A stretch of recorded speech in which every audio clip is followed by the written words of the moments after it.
Steve, tu peux jeter un coup d'œil à la crémaillère, elle n'arrive plus à démarrer. Je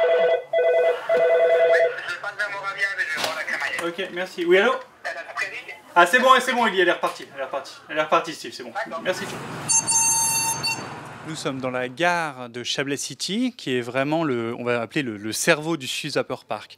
Vous avez ici tout le système d'aiguillage et tout le système pour gérer le réseau. Ce qui veut dire que quand nous avons par exemple 14 trains sur le circuit, vous avez 2 personnes qui gèrent les passages à niveau, qui gèrent les feux, qui vont gérer vos arrêts pour que tout se passe bien et que ça bouchonne le moins possible. On veut expliquer que le Suez Upper Park, c'est pas seulement des petits trains pour les enfants, mais c'est tout un système complexe ferroviaire qui permet aux visiteurs de comprendre sa visite et pour aller encore plus loin, de comprendre le lundi matin, quand on reprend son train sur le réseau CFF, comment les trains fonctionnent.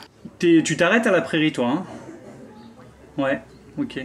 Alors ici, vous êtes sur la tour de contrôle. Vous voyez ici les 3 voies avec le train Spreewald, qui est un train à vapeur, qui vient d'avoir son feu vert.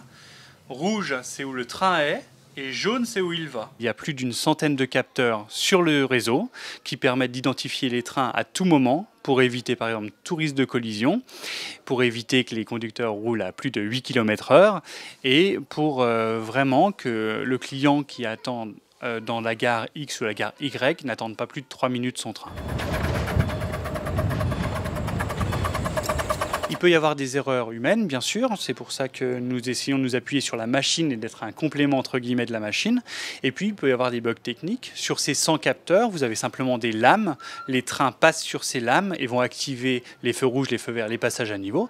Si une lame est défaillante, ça peut mal identifier le train.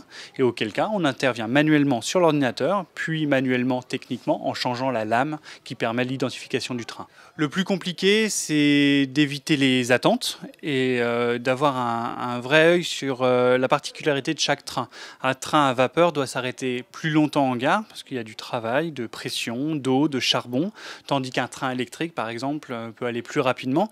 Et c'est l'anticipation du trafic. L'anticipation du trafic, ça veut dire que le train à crémaillère va rouler peut-être un peu plus lentement.